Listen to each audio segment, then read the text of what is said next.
Hi, everyone. Henry DeVries with Agency Rainmaker TV. This is the TV show where we help agency owners and leaders of marketing, advertising, digital marketing firms find right fit clients. Um, Nobody needs any more clients from hell. We need those right fit clients. Hmm. And I have an expert with us with finding clients and helping others find clients, Bryan Gray. Bryan, how are you today? I'm fantastic, Henry. How are you, man? It's good to see you again. Great to see you. Tell everybody about your firm. Yeah, my company's called the Revenue Path Group, and what we believe is we believe the biggest threat organizations face today is becoming a commodity in their prospects' eyes. And it's making it very difficult to stand out in a way that you're truly different, but more importantly, are getting access to the right people at the right time before they even start this buying journey. Because in a weird way, we believe that you could actually create more margin through your sales function than any other part of the organization. And I believe that this is being squandered because we're entering too low, too late, and we can't really differentiate ourselves in a way that actually makes impact. So we're going to get some good Midwest wisdom here. What is the work you do? What's the work you do for your clients? The Tell us work about we some of the do, things you do. yeah. So one of the things that we find teams struggle with is that they're entering the sale, and their timing is way off. They're entering a sale when the buyer is so far into their buying journey, and they enter a point of comparison, and they're being matched against two or three other similar sounding, equally capable organizations. And when your prospect's brain believes you're all the same, we're going to start asking for discounts, which means you're surrendering your value. So what we help groups do is number one, be able to articulate what really makes them different. We're not going to talk about capabilities anymore. We want to talk about the consequences that you can actually make go away. And when you can actually help nail that positioning for an organization, you'll find your sellers getting in much earlier at much higher levels before a buying journey even starts. So we help organizations position themselves in a way that aligns with what really, really matters to their prospects at a much higher level, which is a place that marketing can't really get us to, sales training doesn't prepare for, and branding seems a bit disconnected from the right meeting with the right person at the right time.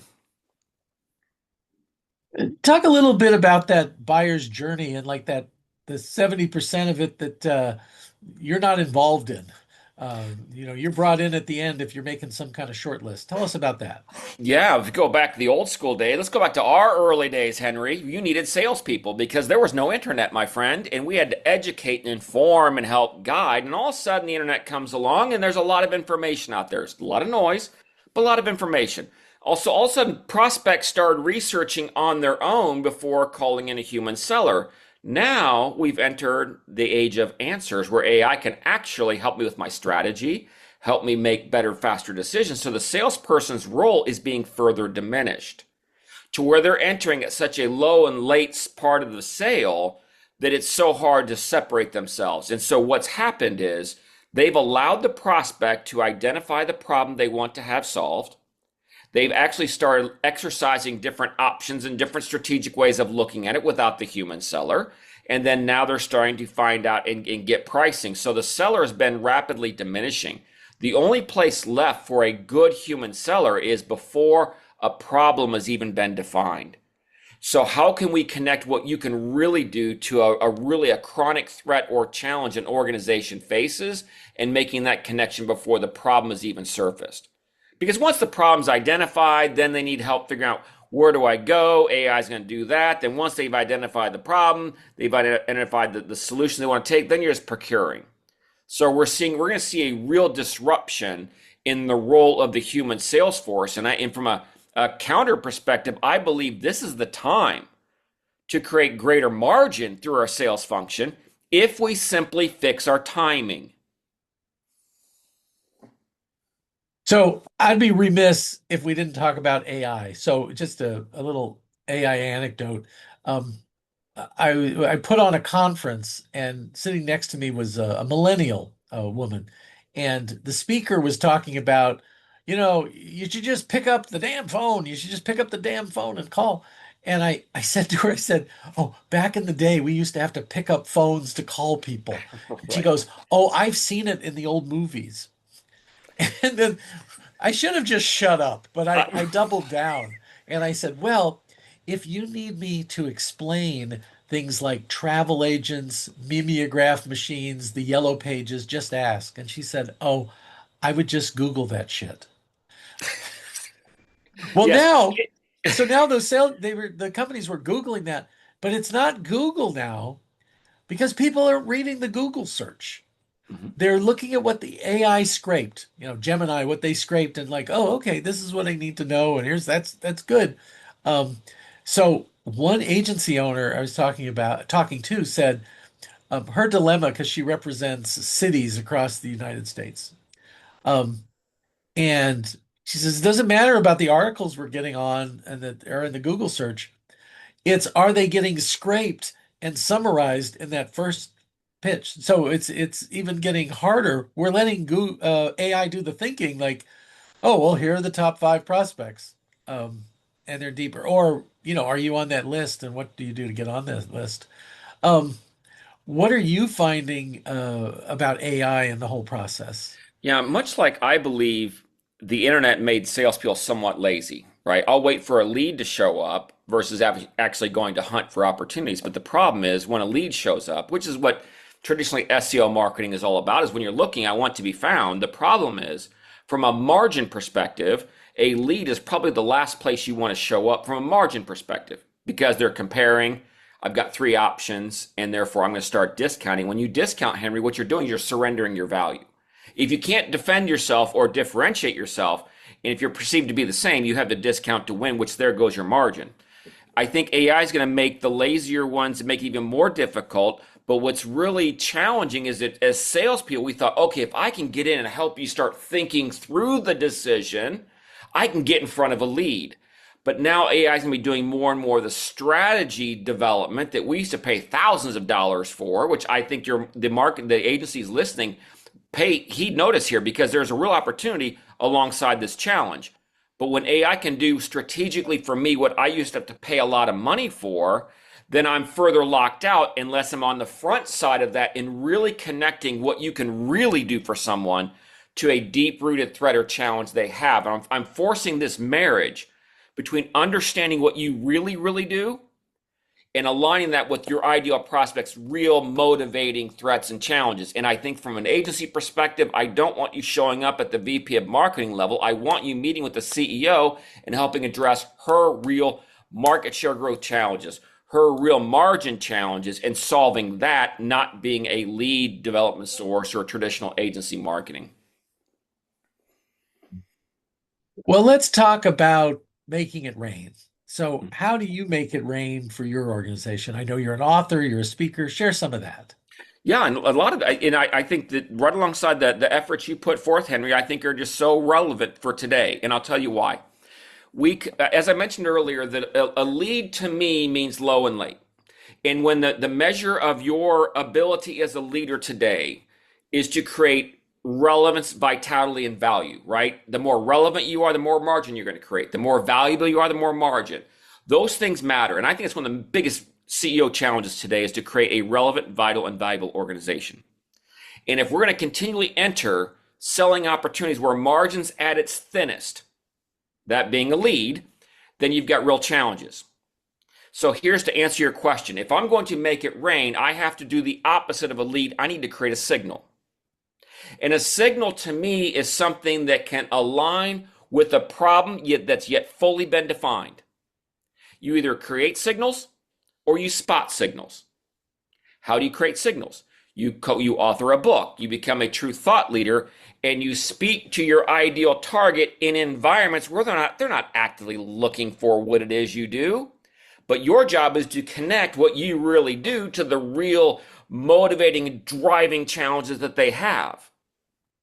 And I think that's where signal creation could be its strongest. So when we're making it rain for our customers, they are now influencing buying journeys. We call it manufacturing demand versus waiting at the other end when there's existing demand. There's no margin left at existing demand. So to make it rain, you've got to be able to manufacture demand for what it is you're doing, which means you have to really understand what you really do in this world, and you got to connect it to what is chronically challenging the leaders you want to be in front of? I always love talking to you. Um, I want to share something. The person who was the person behind Simon Sinek, and he's a buddy, and he gave me some advice, and he said, "Henry, I don't think you know what business you're in." And I said, okay. He said, so my example is Taylor Swift. What business is Taylor Swift in? I said, well, she, pop music. No, she's in the friendship business.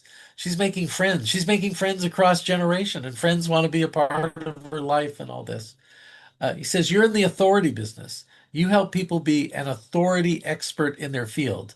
And we do that with books and helping them be speakers and doing all these things that get them out there. So that's very much like, I think we're kindred spirits on that. That's how you manufacture demand. It's not an RFP. It's not responding to, There's no yeah, margin left there. it's the race to the bottom. Oh my Yes, gosh. thank you. Yeah, yeah. That was probably was you. I probably was quoting you. So on While we that. didn't coin the race at the bottom, we sure visualize it where people can feel it and sense it. Because when you think about an organization who they're out there trying to develop business, there you can easily drive revenue, but can you create margin? And that's the real challenge I can ask CEOs all the time because those are two completely different activities and behaviors, Henry. Yeah. My mom was a gambler and she used to go to the racetrack and bet a lot of money. And one day she said, I hit an exacta. I won $600. I said, oh, did you come out ahead? And she said, shut up. That's the So sunk she cost didn't have a fallacy. good, she had Yeah, a good top line, but the yeah. profit margin wasn't there that day. That's Uh, right. That's right. yeah. Joking aside, I tell you, I think it's one of the biggest challenges. And I think that I had a client tell me this once, and he goes, I got schooled by someone half my age. He said, I was in a prospect call. This is exactly to your point. I was at a prospect site. I was talking about all of our capabilities and what we could do. And he said, this young man, half my age, looked at me in the eye and said, you don't know enough about your business to be helpful to my business. Ooh. And he said that just stopped me in my tracks. And then all of a sudden, this young man starts schooling him on what he's really challenged with and how this person was talking about my capabilities, but what my brain responds to are the consequences you can actually make go away from me. And so there's a real joy in the work that we do, Henry, in a sense that people stay so wrapped around the axle around their capabilities and it gets noisy and it's too competitive versus when you peel it away and understand what business you're really in, it's much easier to find people who are looking for just that. But the problem is they do not wake up each morning saying, I need that. That's why authority and thought leadership in creating these signals really matters. And most companies aren't prepared or equipped to be able to do that. We say you can't spell the word authority without the word author. So you're an author. Tell us about the book and how things have gone, how you've leveraged that book since you came out with it. Oh my God, Henry, in many ways, right? The priority sale, connecting your real impact to your ideal prospect's top priorities. Priorities being what's most important and urgent to me as a prospect. Um, I know it. I can give you one example of through Vistage talks that I do. The chair loved my topic. He had a couple members not make the session, so he bought books for all of his members for the holidays.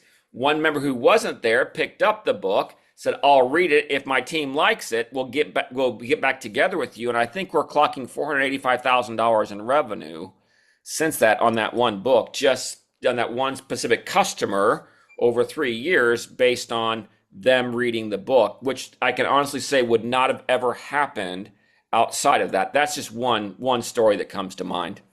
Yeah. We've measured an average of 10x of what people put into the book Oh, well, there you go, right and the there. Easy. promotion to what they get back from it. Um, and but they have to get through some things. You had to get through some things too. Is this the right book? Am I the person to tell people this? This is not a perfect book. No, And I had to tell you, I hope yours would be the first perfect book ever published, but the odds are against it. Yeah, the first time you try anything, right? You're not an expert. Well, you know what? It No. is so interesting. Do I deserve a voice? And I tell you what Zig Ziglar once said: uh, timid salespeople have skinny kids. And I thought, man, and then you mix that with the fortune favors the bold. Okay, so I've got these things in my head going. You move forward. Don't expect perfection. In the real, but and this fits our model too. I can't stand in front of any prospect or CEO and be any kind of a thought leader and do that without having some kind of real support behind me. Otherwise, I think you're going to be destined to competing with RFPs at the very bottom. And I just, for your agency clients or agency listeners here, it's going to be hard to survive and thrive if you cannot create a priority position and start these buying Well, journeys. well, I'll tell you, last year was a chaotic, tough year. And the story I heard, even if people grew top line, uh, profit and margin was awful. So it was a tough year for that. So I think you have some powerful ideas. I think you're doing a noble work with spreading this to business. I Thank you, think you're Henry. opening a lot of eyes. Vistage, if you don't know Vistage, it's the world's largest CEO peer-to-peer group. About 25,000 CEOs meet monthly in a group. I've been a Vistage member. You get the wisdom of the team, but you also get the wisdom of people like Brian, who comes in and will do like a half-day workshop and really get everybody interactive. Oh, by the way, if you want to do this, this is not for the timid. Um, this is a tough audience, and they don't want to be talked to. They want to participate in it. Mhm. They're big brains. So if you want to play with the big brains, become a Vistage speaker. It's a great place to be. They have revenues of 5 to 100 million, Yeah. typically, um, and family, privately owned, and it's a great space to be in. Um, these are the people who are employing probably 80% of the people in America is that group. Yeah. Um, and Uh, and I'll tell you, thank Henry, you I for think that that work. when you look at like the work that I admire the work you're doing too. I think that, and I know enough about agency world and in groups. I even had a creative agency years ago, and I tell you, it's easy to fall into this trap of showing up low and late and being compared. And I think that helping groups understand their real impact and position themselves differently, it changes the trajectory of the business. And like you said last year, when margins like oxygen, man, if you're not creating oxygen, the business starves. And I hear this a lot. We're as busy as ever and can't keep up. And I firmly believe that's a margin problem. Yeah, yeah. I think Zig Ziglar had something wise to say about oxygen. Oh, he said money's not the most important thing, but it's right up there with oxygen. I did not know. Nice ad. Thank you, Henry. You're welcome. That's a callback.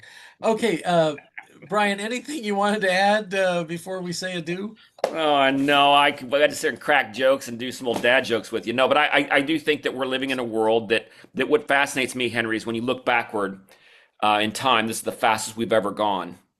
But when you point your body toward the future, today will be the slowest you'll ever go by order of magnitude. And forget the fact that our Whoa. brains aren't ready for this. We are in this game. We are business leaders in this game, and these are as much as we lighthearted this. This is serious business right now, and we have people that are dependent upon us. We have our desires and dreams moving forward, and positioning your organization and the work that you do has a tremendous impact on how businesses can create margin and thrive in a world that's going to be accelerating faster and faster. Again, I agree. Marketing and agency people and salespeople, we do a noble work. We make the engine go. So, Brian, thank you so much for being with me today, and Yeah, to thanks for all the having me. viewers, yeah, and to all the viewers, until next time, make it rain.